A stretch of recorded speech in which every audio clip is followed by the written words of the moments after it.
10th +2 முடித்த பிறகு நீங்கள் படிக்க போகிற உயர்கல்வி தான் உங்கள் எதிர்காலம். அதனால் படித்த உடனே நல்ல சம்பளத்தில் வேலை கிடைக்கக்கூடிய இந்த கோர்ஸை பற்றி ஒரு நிமிஷம் நல்லா புரிஞ்சுக்குங்க. வாழ்க்கையில் பணங்காசு ரொம்ப முக்கியம். அந்த பணங்காசை நம்ம அப்பா அம்மா அல்லது நம்ம படிக்கிற கல்வி மட்டும் தான் நமக்கு தரும், வேறு யாரும் தரமாட்டாங்க.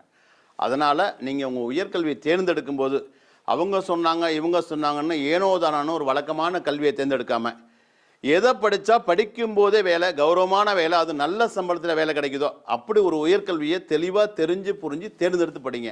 அதாவது இந்த உயர்கல்வியை படிக்கும்போதே மாதம் 20,000 ரூபாய் ஸ்டைஃபண்டு, படித்து முடித்தது லட்சத்தில் சம்பளம். ஒரு துறையில் இல்லை, பல துறைகளில் வேலை, அதுவும் சேஃப்டி ஆஃபீஸர் அப்படிங்கிற கௌரவமான வேலை.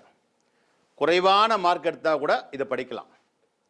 அதாவது வெளிநாட்டில் போய் வேலை பார்க்கணுன்னு ஆசைப்பட்றாங்கல்ல, அவங்களுக்கு ஃபேமிலியோடு போகிறதுக்கு ஃப்ரீ விசா. இவ்வளவு சிறப்பம்சம் உள்ளது தான் இந்த சேஃப்டி மேனேஜ்மெண்ட் அப்படிங்கிற ஒரு உயர்கல்வி. இந்த சேஃப்டி மேனேஜ்மெண்ட் படிப்பை பற்றி நீங்கள் வேணும்னாக்க ஃபாரினில் இருக்கவங்ககிட்ட கேட்டு பாருங்கள். இன்றைக்கி நீங்கள் செலக்ட் பண்ணுற இந்த உயர்கல்வி தான் நாளைக்கு உங்களுக்கு ஒரு உயர்வான வாழ்க்கையை தரும். இப்படி இதை பற்றி இன்னும் டீட்டெயில்ஸ் உங்களுக்கு தெரிஞ்சுக்க ஆசைப்பட்டீங்கன்னாக்க கீழே இருக்கிற ஃபோன் நம்பரை கான்டாக்ட் பண்ணி நீங்கள் தெளிவாக கேளுங்க. காலத்துக்கேற்ற கல்வி தான் நம்மளை காப்பாற்றும். All the best.